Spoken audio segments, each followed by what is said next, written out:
Cheers. Calamity. Cheers. Wait, let's do that again.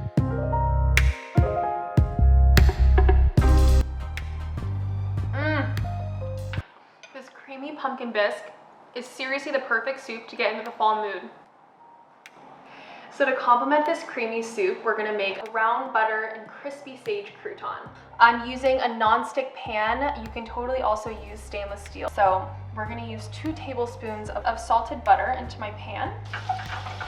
Here it's sizzling already.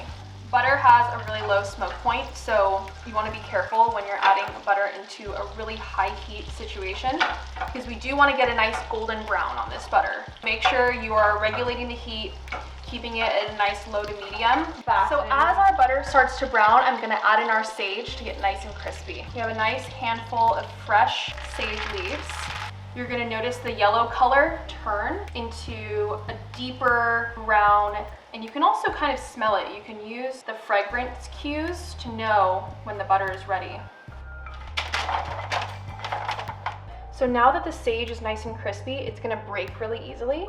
So I'm just going to go in and break it into smaller pieces. Just going to give these a quick toss with our spatula.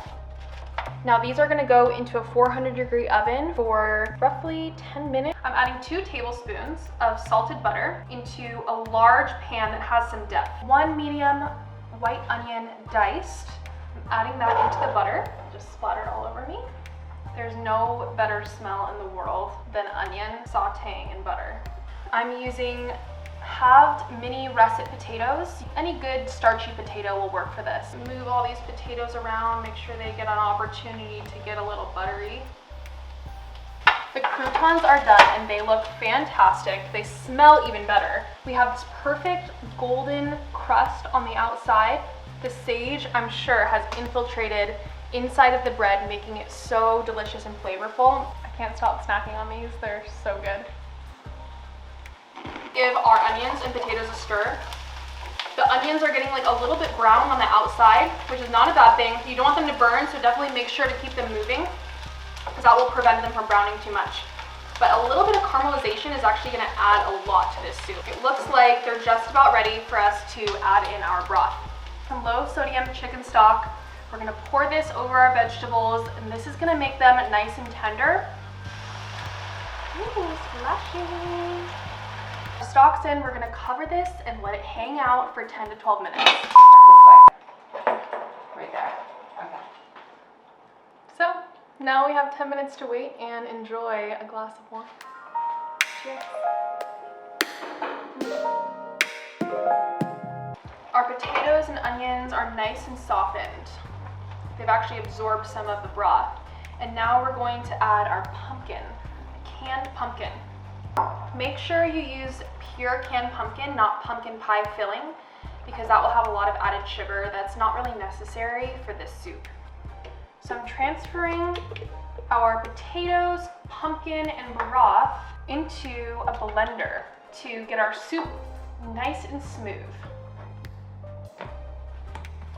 Twist on the top, make sure it's nice and secure.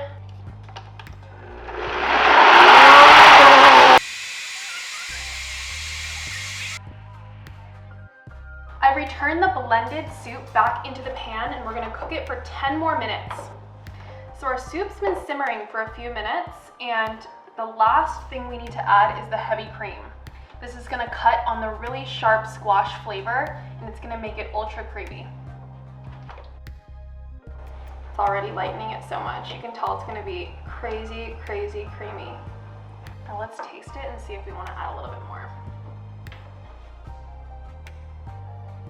Perfect. And as soon as this is incorporated, your soup is ready to go. You can serve immediately. Let's serve this beautiful pumpkin soup. It's rich, creamy, nutty harvest soup. They're sinking in. They're so crunchy and dense. And I'm gonna just add a few little sage pieces. The perfect bowl of pumpkin soup.